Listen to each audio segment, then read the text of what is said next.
Alright, my apologies for the delay, but this is the quick and dirty DIY refractory.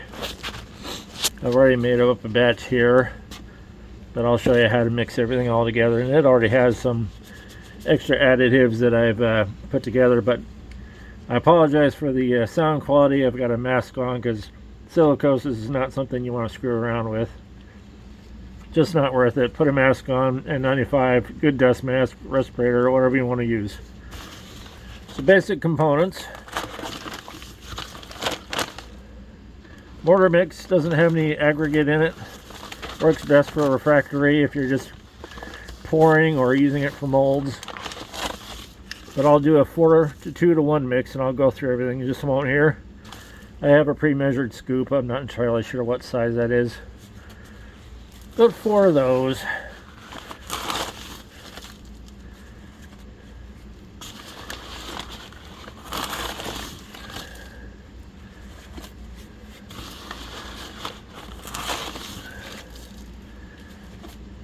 And then add to that basic gypsum, 2 scoops. Normally I have a different scoop, but since that's in my hand and gotta hold the phone, I'm sure there's probably a measuring mixer in there somewhere. Oops. If you want to add some additives, depending on what kind of heat temperatures you're going for, this is a silicon carbide. I don't remember exactly what mesh that is, but I want to say it's like a 400. I also have some really fine stuff. It's like a 1500 grit equivalent, but I bought it for tumbling. I don't actually tumble, but I use it everything else for different means and purposes. And if you want to add powdered silica, I have that stuff from the chemical store, but you can buy it from clay supply places as about the same thing, just super fine. I'm not sure what grit or mesh size that is, but basically powdered sugar equivalent, probably 2000 if I would have had to guess. But you can put a couple of maybe an ounce or so in there, depending on how much you're working with. Oh, I forgot the other thing. One moment. Okay, so I'm gonna go ahead and use a little bit of this, just because I usually put graphite in here, but I happen to make my own graphite from anthracite. And it's one of the things I have around here. I've got 600 pounds of it outside, but I had to order it. If you don't have that and you don't want to make your own graphite, silicon carbide or aluminum oxide blasting media is extremely easy to get. It's fairly cheap. Don't ship it to your house. Go down to Harbor Freight and get some 50-pound bags, $24 or something like that. I just add in an arbitrary amount because I've already mixed in.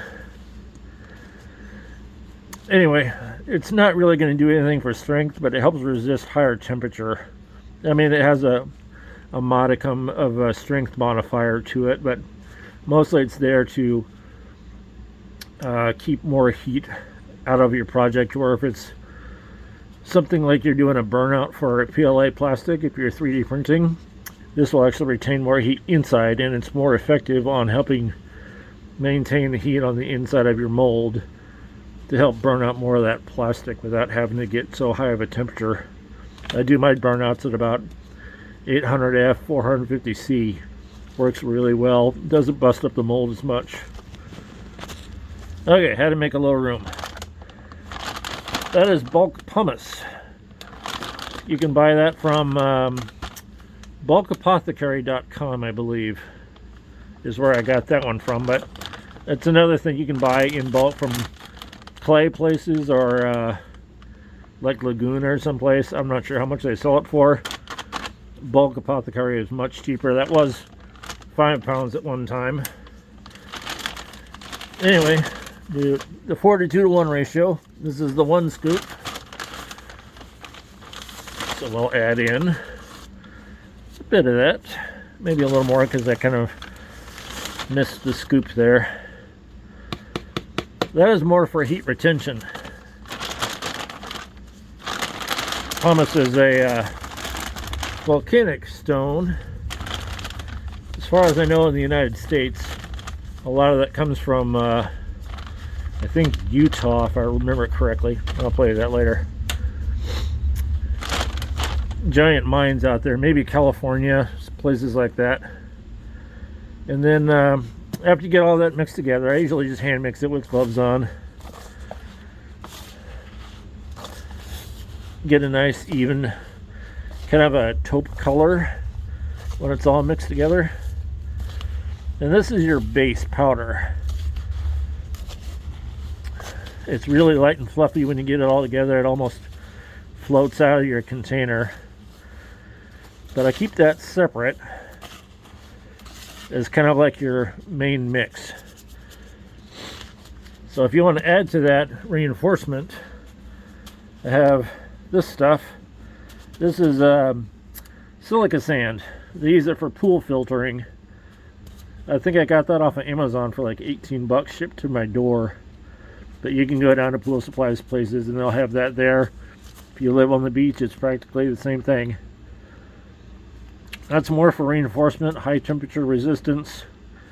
It helps bulk up a very large pour, like if you're doing refractory for a forge or something like that.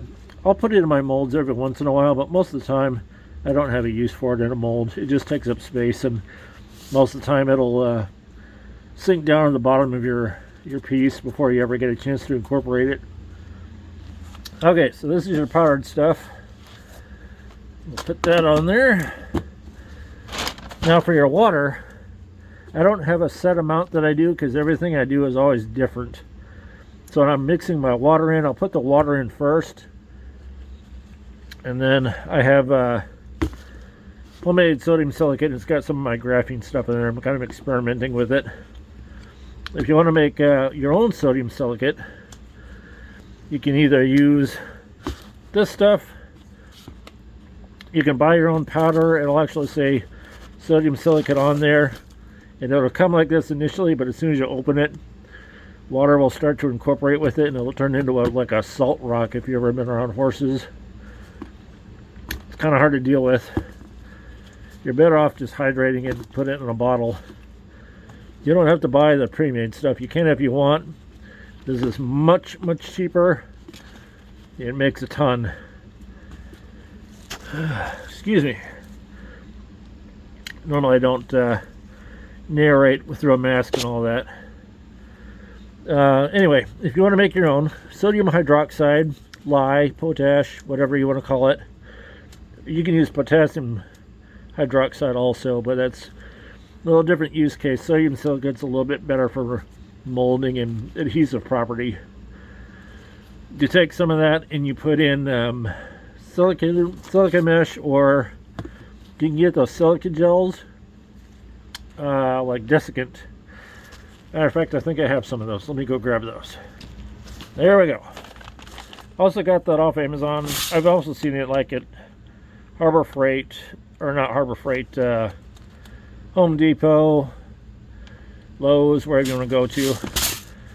That's just, you can put it inside of like almost anything that uses air tools and put it inside a water filter. That's also a good use for it. But if you're making sodium silicate, that's your base. Well, technically it's your media.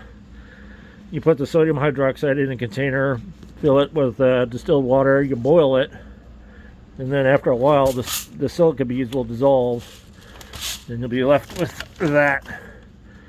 You make sure that you wear some protective gear, because sodium hydroxide is obviously a very powerful base acid. Not base acid, alkaline. Anyway, it'll do all sorts of nasty things if you get on your skin, so make sure you wear protective gear. Don't stand over it because it smells pretty bad. It'll give you a pretty punchy woof in the face. So anyway, after you do that, you add about, depending on how much you're using, I usually use maybe about half an ounce to a gallon of water, thereabouts. You don't need a lot, because the more you put in there, the more that your mold will spall when it gets good and hot. So you just want to use enough to do the job. Maybe we'll say half an ounce to a gallon is a good starting point. But I'll show you that in just a minute when we go mix some stuff up here.